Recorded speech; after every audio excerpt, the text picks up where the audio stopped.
Hey guys, ताज़ा खबरों के लिए लाल बटन दबाकर सब्सक्राइब करें और तुरंत खबर पाने के लिए घंटी के बटन को दबाएं।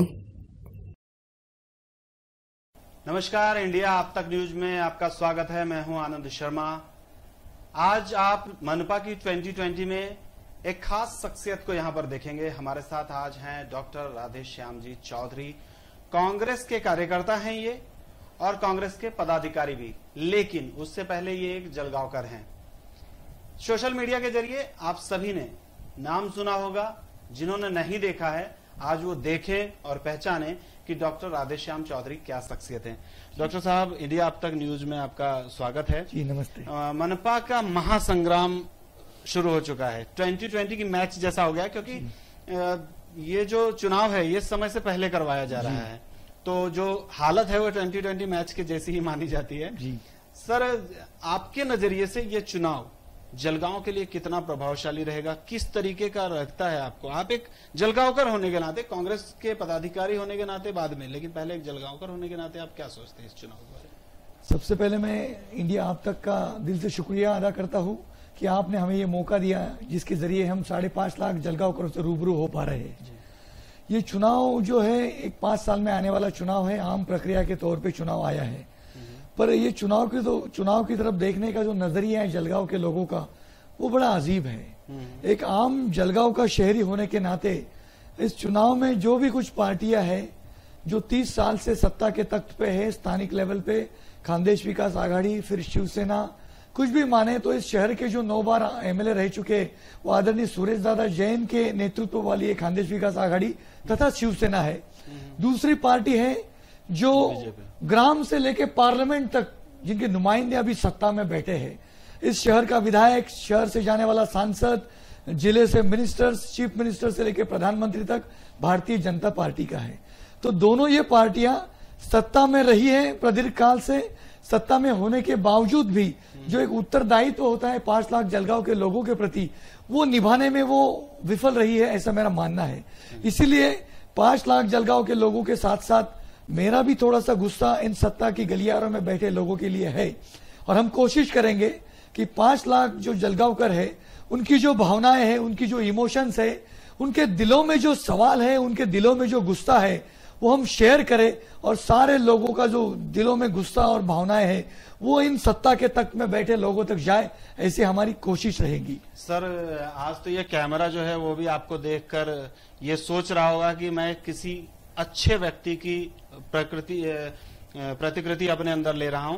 सर, ये कैमरा ही आपसे ये पूछना चाहेगा कि जलगांव में अब जो है वो किसकी सत्ता आप चाहते होंगे एक जलगांवकर होने के नाते? देखिए, जलगांव की जनता जो है वो बड़ी ही इंटेलिजेंट जनता है, बुद्धिमान जनता है, ऐसा मैं मानता हूं। जब 2013-14 में ये चुनाव हुए, 2013 में खानदेश विकास आघाड़ी जो सुरेश दादा जैन साहब के नेतृत्व में है उनकी सत्ता बैठी। उसके बाद में संसद के चुनाव आए तो उनके 36 पार्षद थे, 36, और 12 पार्षद थे राष्ट्रवादी कांग्रेस पार्टी के। 75 में से 48 सांसद एक तरफ थे, वो भारतीय जनता पार्टी के खिलाफ थे, और सिर्फ 15 सांसद जो थे वो भारतीय जनता पार्टी के इस शहर में 75 में से थे। फिर भी इस शहर के लोगों ने जब ऐसा सेंस कर लिया, जब उन्हें महसूस हो रहा है बदलती हवा का रुख, उनको पता चल गया कि शायद देश में भारतीय जनता पार्टी की सरकार आएगी, तो जलगांव के लोगों ने 81,000 का लीड भारतीय जनता पार्टी के प्रतिस्पर्धी को दे दिया और उनको यहां से जिता दिया। उसके तुरंत 6 महीने बाद में विधानसभा के चुनाव आए। तब ऐसा माहौल था पूरे जलगांव जिले में कि इस जलगांव की माटी के सुपुत्र जो बोलते हैं, इसी मिट्टी के सुपुत्र, वो एक बड़े ही कर्तव्यगार नेता आदरणीय खड़से साहब भारतीय जनता पार्टी के इस महाराष्ट्र में सबसे सीनियर और काबिल नेताओं में से एक थे।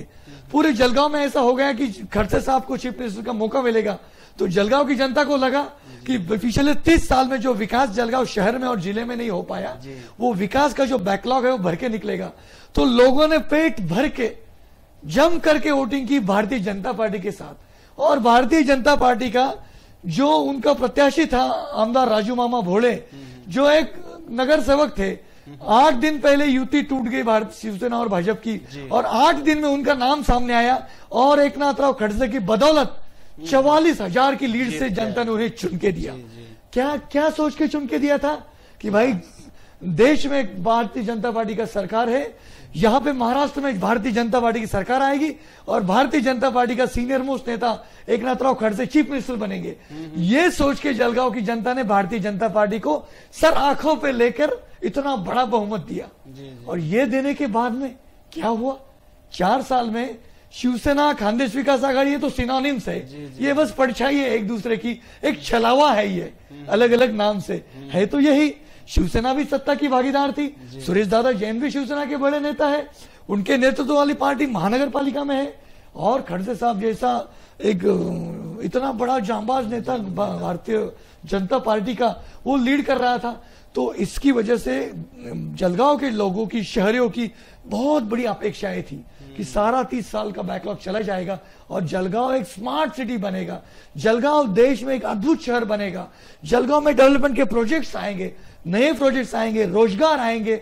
तो बहुत सपने जलगांव के लोगों ने देखे, सपने देखे थे, और उन सपनों को चक्काचूर करने का काम इस सत्ता की गलियारों के दोनों पार्टियों ने, भारतीय जनता पार्टी और शिवसेना ने की है।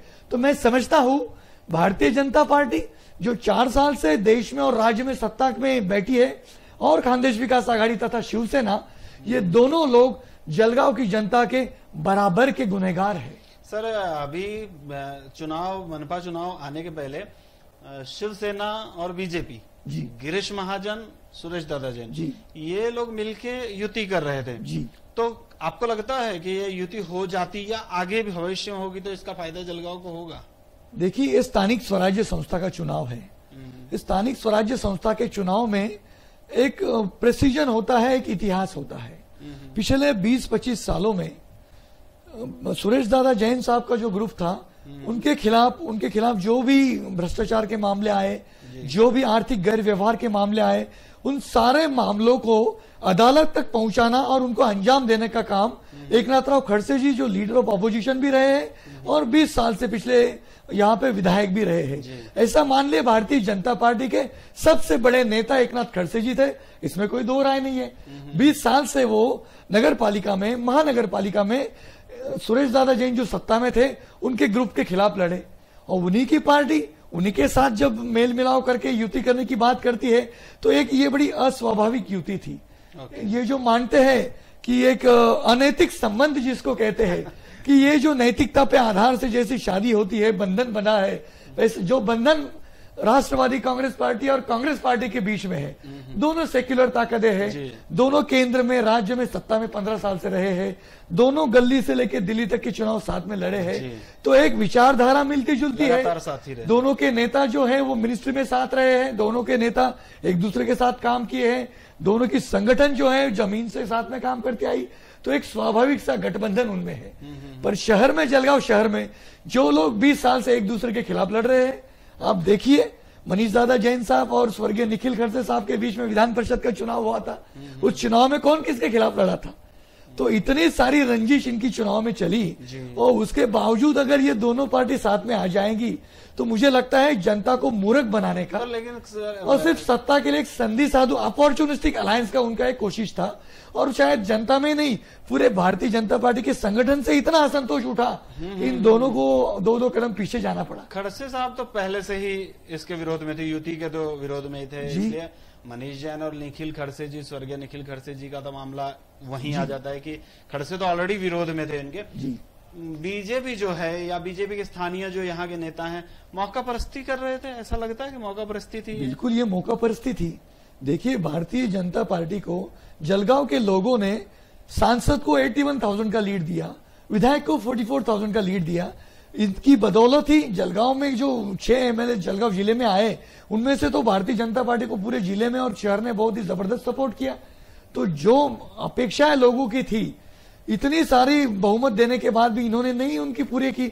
आपको विधायक भारतीय जनता पार्टी का दे दिया लोगों ने, सांसद दे दिया, मिनिस्टर दे दिए, चीफ मिनिस्टर दे दिए, प्रधानमंत्री दे दिए। इतनी बड़ी सत्ता देने के बावजूद भी आप डेवलपमेंट के कोई प्रोजेक्ट्स नहीं कर पाए। अब बोलते हैं कि हमको महापौर दे दो। ये तो बात ऐसी हो गई भाई कि आपको इतना सारा थाली खिला दिया और उसके बाद में आप बोल रहे हैं हमको वो अचार दे दो जरा, फिर हम डेवलपमेंट करेंगे। ये तो बड़ा ही हास्यास्पद उनका जुमला रहा। सर, कांग्रेस की अभी क्या भूमिका है जलगांव में? कांग्रेस के कितने लोग खड़े हैं और क्या लगता है आपको कांग्रेस के बारे में? देखिए, भारतीय राष्ट्रीय कांग्रेस पार्टी, समाजवादी पार्टी और राष्ट्रवादी कांग्रेस पार्टी ने इन मौकापरस्त ताकतों के खिलाफ भारतीय जनता पार्टी और शिवसेना में जो नुमाइंदे, उनका तो इतिहास ही रहा है। हर 2 साल में पार्टियां बदल चुके हैं। पूरा मुझे लगता है एक सर्कल पूरा कर चुके हो। हर पार्टी के अंदर वो रह के चुनाव लड़ चुके हैं, तो उनसे तो कुछ ज्यादा अपेक्षा नहीं है। उनकी राजनीतिक निष्ठा तो हर दिन बदलती रहती है। पर भारतीय जनता पार्टी तो अपने आप को पार्टी में डिफरेंस कहती है। एक शुचिता की बात, एक नैतिकता की बात, मूल्यों की बात भारतीय जनता पार्टी के शीर्षस्थ नेता हमेशा करते आते हैं। फिर भी ये लोग अगर सिर्फ सत्य हाथी आने के लिए मौका परस्ती करेंगे तो ये बहुत ही गलत बात है। तो मुझे लगता है दोनों ने, भारतीय जनता पार्टी ने और शिवसेना ने, दोनों ने मिलकर जलगांव की जनता को ठगा है, लूटा है और जनता की भावनाओं के साथ वो खेले हैं। जलगांव की जनता के पीठ में खंजीर खोपने का काम इन दोनों पार्टियों ने किया है। तो हम इन सारे दोनों पार्टियों के पिछले 5 साल में जो भी अपयश इनका रहा है, 5 साल में जो भी इनकी नाकामियां रही है, जो भी इनकी खामियां रही है, वो जनता के सामने लाएंगे। जनता के दिलों के अंदर जो असंतोष है, उस असंतोष को हम प्लेटफॉर्म देंगे और उसके जरिए लोगों के सामने इनका अपयश हम रखेंगे और जनता को अपील करेंगे कि आप सेवाभावी वृत्ति के पढ़े लिखे सुशिक्षित नौजवानों को आगे कीजिए। आप जिनके साथ धनबल और बाहुबल है उनको नकारिए। देखिए, भारतीय जनता पार्टी के उम्मीदवार देखिए, शिवसेना के उम्मीदवार देखिए, यहां तक कि हर पार्टी के जिलाध्यक्ष देखिए। मैं आपके मंच से बड़ी जिम्मेदारी से यह विधान करता हूं कि भारतीय जनता पार्टी समेत सारी जो पार्टियां हैं, इनके सारे जिलाध्यक्ष जो है शहर के, ये रेती के ठेकों के साथ संबंध रखने वाले लोग हैं। एक कांग्रेस पार्टी ऐसे है जिनके जिलाध्यक्ष आदरणीय डॉक्टर एजी भंगाले है। एक पढ़ा लिखा, साफ सुथरा, स्वच्छ प्रतिमा वाला इंसान है। मैं वर्किंग प्रेसिडेंट हूं, मैं एक डॉक्टर हूं। मेरे ऊपर कोई ऐसा गुनाह की नोट नहीं, क्राइम रजिस्टर नहीं है। मेरी प्रतिमा के बारे में साले जलगांवकर लोग मुझे सवाल पूछ सकते हैं। कोई गलत काम हमने किए नहीं है, कोई करप्शन के चार्जेस हमारे ऊपर नहीं है। तो इतने सारी क्लीन प्रतिमा वाले पढ़े लिखे सेवाभावी उम्मीदवार देने के बावजूद अगर लोग कांग्रेस पार्टी को स्वीकारेंगे नहीं, तो मुझे लगता ये जो है, ये सबसे बड़ी भूल जलगांव वाले लोग करेंगे और ये भूल इस बार जलगांव के लोग नहीं करेंगे, ऐसी मैं उम्मीद रखता हूं। हमारे 16 उम्मीदवार और हमारे 16 उम्मीदवार है, 8 उम्मीदवार समाजवादी पार्टी के हैं और 50 से 55 उम्मीदवार जो है राष्ट्रवादी कांग्रेस पार्टी के हैं। लगभग 73 जगह पे, 75 में से 73 जगहों पे हम तीनों पार्टियों के उम्मीदवार सिंबल और पुरस्कारार्थी उम्मीदवारों के साथ इन दोनों पार्टियों के सामने खड़े हैं और हम कोशिश करेंगे जलगांव के लोगों को एक अच्छा ठेकेदारी के खिलाफ लड़ने वाला, भ्रष्टाचार के खिलाफ लड़ने वाला, क्राइम के खिलाफ लड़ने वाला और लोगों के साथ लोगों के काम करने वाला ऑप्शन देने की हमने एक ईमानदार कोशिश की है। देखते हैं जलगांव के लोग क्या न्याय करते हैं। सर, जलगांव के लोग न्याय करेंगे तो ठीक है। कांग्रेस में आपसी यहाँ पे आपसी प्रॉब्लम्स जो है, गुटबाजी जो है, वो लगातार बाहर आती रहती है। 2 अलग अलग गुट सामने आ जाते, तो कांग्रेस ऐसा तो नहीं कि लगता है कि कभी खुद से ही अपने पैर पर कुल्हाड़ी मारती है? नहीं, देखिए आनंद भाई, हर पार्टी में एक अंदरूनी कंपटीशन होता है और हर पार्टी में कंपटीशन जो कार्यकर्ता के बीच में होना भी चाहिए, पर वो कंपटीशन हेल्दी होना चाहिए जी। बहुत सारे कांग्रेस के अंतर्गत मनमुटाव की बातें है, ये मुझे लगता है ये ख्याली पुलाव है और इसके पीछे भी भारतीय जनता पार्टी, शिवसेना जैसी सत्ता की गलियारे में बैठे जो लोग हैं, यही लोग इसके पीछे है। जमीनी हालात वैसे नहीं है। भारतीय राष्ट्रीय कांग्रेस के जो प्रदेश लेवल के 4 पदाधिकारी जलगांव के हैं, आदरणीय डॉक्टर उल्लास Patil ji, ex MLA Shirish Patil ji, DG Patil साहब, एडवोकेट ललिता पाटिल और उनके साथ जो हमारे दोनों जिलाध्यक्ष है, रूरल के संदीप भैया पाटिल है, अर्बन के हमारे शहर के जिलाध्यक्ष आदरणीय डॉक्टर एजी भंगाड़ है। सारे लोग, सारे कार्यकर्ता कंधे से कंधा मिला के इस कारपोरेशन की चुनाव की तैयारी कर रहे हैं। मैं नहीं मानता कि कांग्रेस के अंदर कोई बड़े मतभेद है। छोटी बड़ी जो है बातें रहती है और वो छोटे बड़े मतभेद जो है, मतभेद हो सकते हैं, पर कांग्रेस पार्टी के अंदर नेता के स्तर पे, कार्यकर्ता के स्तर पे कोई मनभेद नहीं है। ये मैं आपके मंच के माध्यम से ये कहना चाहता हूँ। राष्ट्रीय स्तर की जो राजनीति है कांग्रेस की, उसमें तो कांग्रेस को अभी पराजय मिली है पिछली बार जी। तो क्या उस पराजय का असर ऐसे भी कभी जो लोकल चुनाव होंगे उसमें दिखेगा आपको? नहीं, देखिए, हार जीत तो एक राजकीय प्रक्रिया का भाग होता है 1977 की बात थी, तभी भी कांग्रेस सत्ता से बाहर हो गई थी। 3 ही साल में लोगों ने सराखों पर लाके इंदिरा जी को सत्ता में प्रस्तावित किया है। आज तक इस आजाद भारत के हिंदुस्तान के अगर आप इतिहास देखें राज्य के, तो उस इतिहास में जब भी विरोधक को मौका मिला है वो तो शायद 5 साल भी पूरे न कर पाए। इंदिरा जी के खिलाफ वाली सरकार 2.5 साल चली, फिर अटल जी की सरकार एक बार 13 महीने चली, एक बार 13 दिन चली, दूसरी बार जब वो एनडीए की सरकार बनी तो 5 साल भी ये निकाल नहीं पाए। शाइनिंग इंडिया के नाम पे 4.5 साल में इन्होंने अपना बोरिया बिस्तर जो है वो पहले ही निकाल लिया। तो इस देश की जनता जो है बड़े दिल से भोली है, लगातार बदलाव हाँ, रहती है, पर वो हर बार जो है इंटेलिजेंस के साथ, बुद्धिमानी के साथ फैसला लेती है। और मैं ये मानता हूं कोई भी गैर कांग्रेसी सरकार 5 साल से ज्यादा इस देश में चली नहीं है, और ना ही महाराष्ट्र में चली है। तो केंद्र में भी बदलाव होगा, महाराष्ट्र में बदलाव होगा। हाँ, जो मौका परस्त लोग होते हैं वो सत्ता के साथ जाते हैं। मराठी में कहते हैं ना, उगवते सूर्य को नमस्कार। तो वो जो उगने वाला सूरज होता है उसके साथ जाने वाले लोग होते हैं। किसकी संस्थाएं होती है, किसी को अपने नंबर 2 के धंधों को प्रोटेक्शन चाहिए होता है, किसी को अपनी संस्थाओं को प्रोटेक्शन चाहिए, किसी को पैसा कमाना होता है। अलग अलग उद्देश्य से लोग राजनीतिक पार्टी ज्वाइन करते हैं। तो सत्ता के बाहर होने की वजह से उसका खामियाजा कांग्रेस पार्टी भुगत रही है। पर हमने 4 साल तक पूरे शहर के हर इश्यू पे आनंद भाई कोशिश की है। जी वो तो हमने हाईकोर्ट के माध्यम से 3 बार जलगांव के जो मेन इश्यूज रहे हैं, हुडको की कर्जे का इश्यूज है, फिर जो 2175 जो गाले धारक है, शॉप ओनर्स है, उनके लिए हम हाईकोर्ट में गए। फिर जो हाईवे का 4 लेनिंग का इश्यू है उसके लिए मैं हाईकोर्ट में गया। उसके बाद में जो एक 6 रास्ते डिनोटिफाई कर दिए थे भारतीय जनता पार्टी के बड़े ही क्रियाशील एमएलए हमारे दोस्त आदरणीय राजू मामा भोले, अपने जो 19 दारू की दुकान थी शराब की, वो दुकानें बचाने के लिए तो 8 दिन में उन्होंने एक अध्यादेश लाके दिया था। तीनों चीजों के लिए हम सरकार के खिलाफ कोर्ट में गए। राशन के लिए, रिक्शा के लिए, हॉकर्स के लिए हमने आंदोलन किए, हमने रास्ता रोको किए, हमने पेट्रोल के लिए, लोगों के पेट्रोल के दाम बढ़े, फिर लोगों की जो निजी समस्या थी, हर बात के लिए कांग्रेस पार्टी ने आंदोलन किए हैं। तो मुझे मानता है जलगांव के लोग इस बात को जरूर वोटिंग के वक्त याद रखेंगे।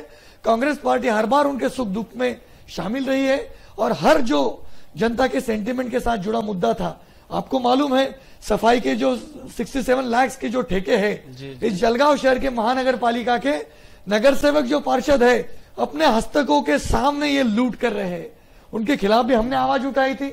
तो कांग्रेस पार्टी ने तो पिछले 4-5 सालों से जलगांव शहर की हर समस्या के लिए आवाज उठाई है। इसीलिए लोग जरूर इस बात को याद करेंगे और कांग्रेस के फेवर में वोटिंग करेंगे। मैं तो यही बोलूंगा कि कांग्रेस पार्टी जो है वो अभी आप जब से आए हैं और सोशल मीडिया जब यूज करने लगे हैं तो लोगों के दिमाग पे आने लगी है जलगांव में कि कांग्रेस पार्टी कुछ है और कांग्रेस पार्टी के कार्यकर्ता, अधिकारी, पदाधिकारी कुछ कर रहे हैं। नहीं तो जनरली कांग्रेस यहाँ पे जलगांव में तो मैं इतने दिन देख रहा हूँ साइलेंट पार्टी रहा करती है। उनके जो कुछ भी होता है वो बस कांग्रेस भवन तक होता है, उसके आगे बातें जल्दी नहीं आया करती है। आपके माध्यम से लगातार फेसबुक के जरिए, सोशल मीडिया के जरिए आती रही है।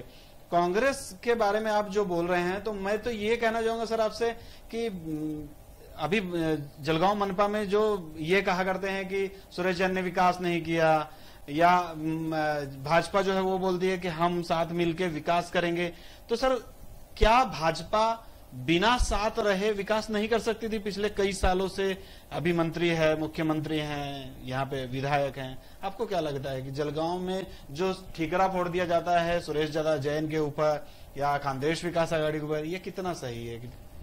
देखिए 30 साल से सुरेश दादा के नेतृत्व वाला जो ग्रुप है वो सत्ता में रहा है, 1.5 साल का ये छोड़ के, तो कुछ जिम्मेदारी तो उनकी है, ये इससे तो नकार नहीं सकते। पर भारतीय जनता पार्टी 5 लाख जलगांवकरों के प्रति अपना उत्तरदायित्व से पल्ला नहीं झाड़ सकती। जिस पार्टी को जलगांव के शहरियों ने आमदारकी में और सांसद के चुनाव में इतना बड़ा बहुमत दिया, उनकी भी जिम्मेदारी बनती है।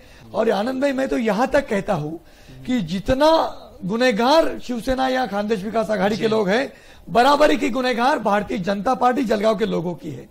हुडको का कर्जे का मामला है, राज्य सरकार उसमें गारंटर है। अगर ये निकम्मी नगर पालिका के निकम्मे सत्ताधारी ये इश्यू को सॉल्व नहीं कर सकते, तो आदरणीय मुख्यमंत्री जी ने उस वक्त के urban development minister Venkaiah Naidu को एक खत लिखा है कि वो हुडको के कर्जे का 1 टाइम सेटलमेंट कर दे। तो अगर राज्य सरकार में देवेंद्र फडणवीस जी भारतीय जनता पार्टी के जो मुख्यमंत्री है, जो इस बात को अर्बन डेवलपमेंट मिनिस्टर को जब लिखते हैं कि हुडको का कर्जा का आप सेटल कर दीजिए, तो 1.5 साल हो गया उस खत लिखने को, उसके बावजूद क्यों नहीं हो पाया? तो भाजपा भी गुनहगार है।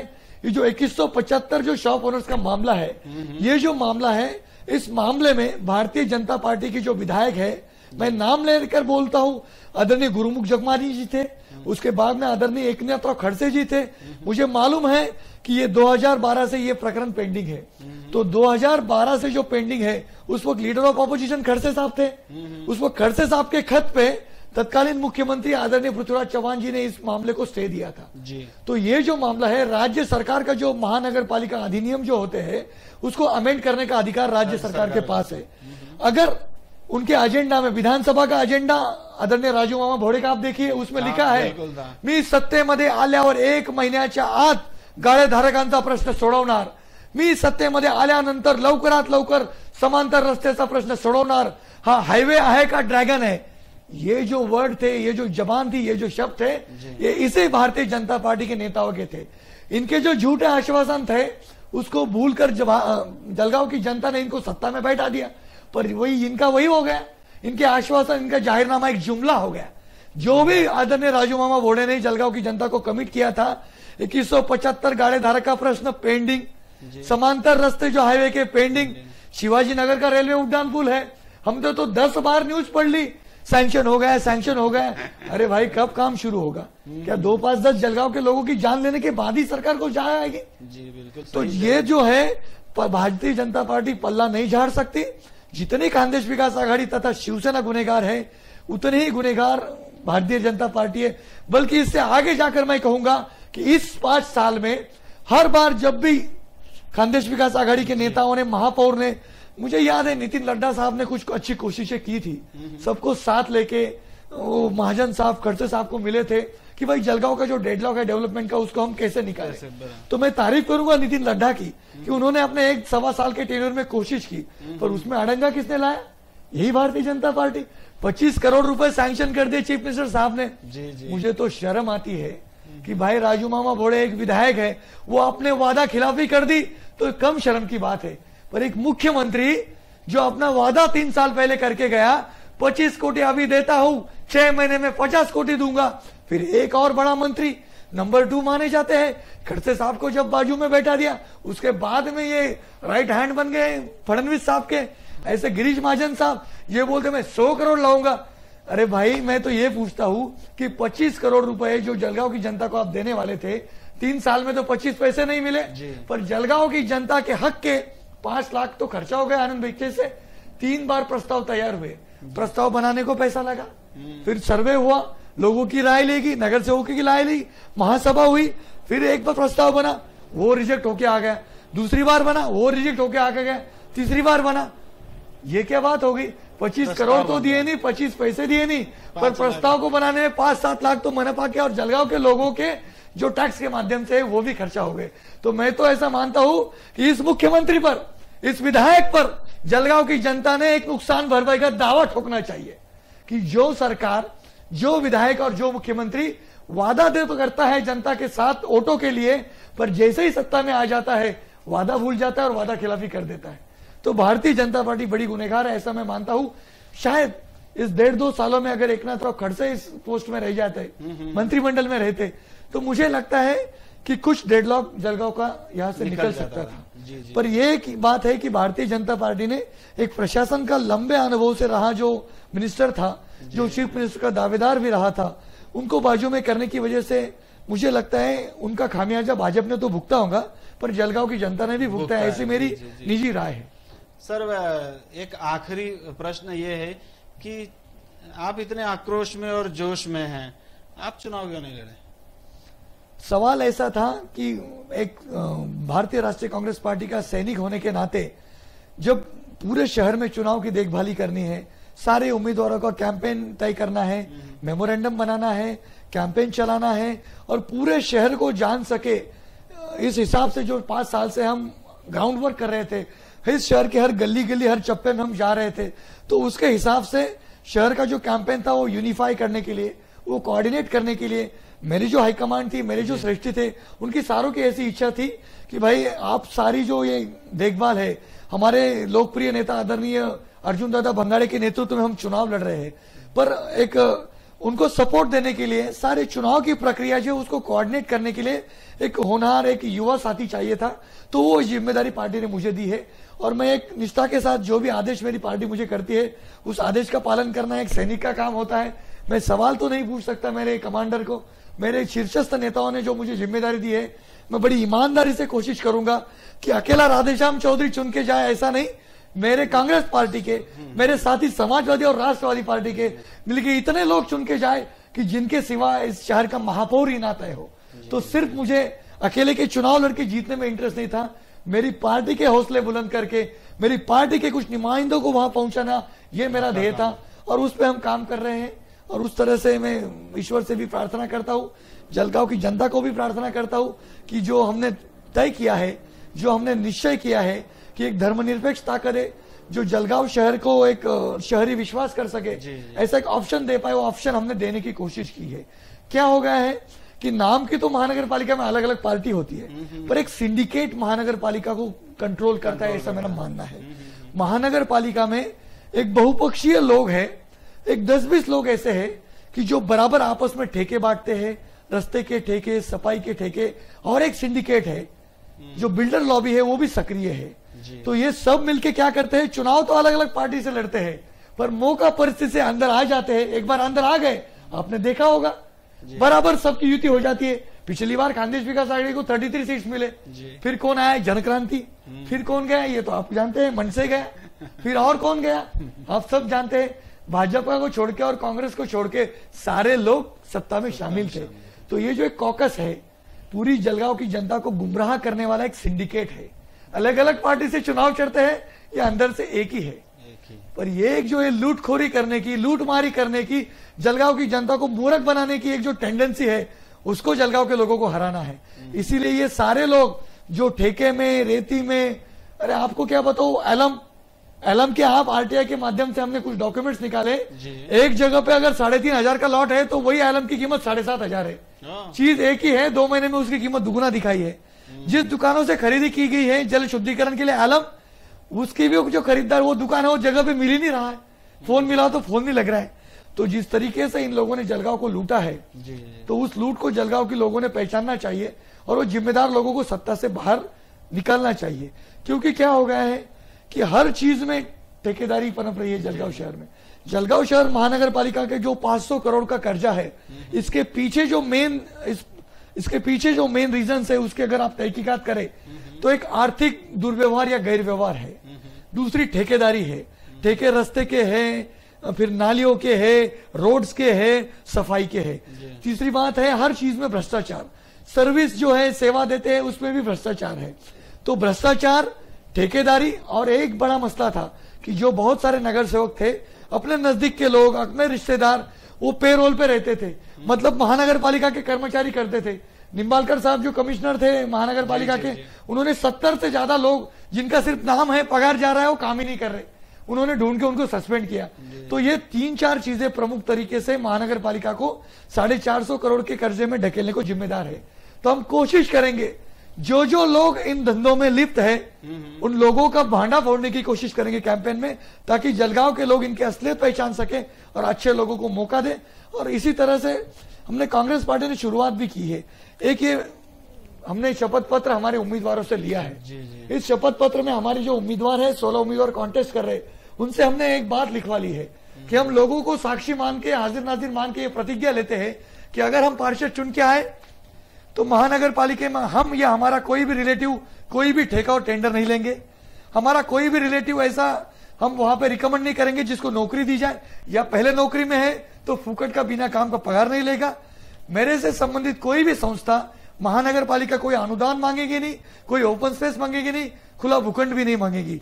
और कारपोरेशन में जो भी करप्शन होगा उस पर मैं चौकीदार की तरह ध्यान रखूंगा, और कोई करप्शन अगर दिखता है तो उसको मैं एक्सपोज करूंगा, और 5 साल में जनता के एक सेवक बन के प्रभाग में सेवा करूंगा। ऐसा जाहिरनामा, ऐसा शपथ पत्र हमने लिया है। कहने का मतलब यही है, कांग्रेस पार्टी बड़े नेक इरादों के साथ कांग्रेस पार्टी झूठे वायदों के साथ नहीं, नेक इरादों के साथ जनता के सामने जा रही है और हमें विश्वास है, उम्मीद है कि जनता जनार्दन हमारे इरादों पे जरूर विश्वास करेगी और हमें कामयाबी देगी। डॉक्टर साहब, आपने काफी सारा समय दिया हमें, इसके लिए आपका बहुत सारा शुक्रिया। हमारी शुभकामनाएं कांग्रेस के साथ है। राहुल गांधी जी जो आपके अध्यक्ष हैं, राष्ट्रीय अध्यक्ष, उनकी काफी सारी हंसी उड़ाई जाती है, शायद इसीलिए कि वो नेक इरादे के लेके चलते होंगे, इसलिए जनरली देखा गया है कि जो आदमी छल कपट में नहीं रहता है, हंसी उसकी ही उड़ाई जाती है। तो मैं तो इसके ऊपर कोई भाष्य नहीं करूंगा, लेकिन मैं सिर्फ आपको शुभकामनाएं दूंगा, आपकी पार्टी को शुभकामनाएं दूंगा कि जलगांव का कुछ अच्छा हो सके, क्योंकि मैं भी जलगांव में ही रहता हूं, तो मैं भी यही चाहता हूं कि जलगांव का विकास हो, भकास अब ना हो। जी जी जी। हमारे साथ थे कांग्रेस के पदाधिकारी डॉक्टर राधेश्याम जी चौधरी, जिन्होंने बहुत सारी बातें बताई है। ये जो भी कुछ भी इन्होंने बताया है, ये आपके माइंड पर कितना इम्पैक्ट डालेगा ये जरूरी नहीं है, लेकिन इनकी बात को समझना बहुत जरूरी है। आप समझिए और खुद तय कीजिए कि आप किसे चाहते हैं, क्या चाहते हैं, विकास या भकास। नमस्कार। हे गाइस, ताजा खबरों के लिए लाल बटन दबाकर सब्सक्राइब करें और तुरंत खबर पाने के लिए घंटी के बटन को दबाएं।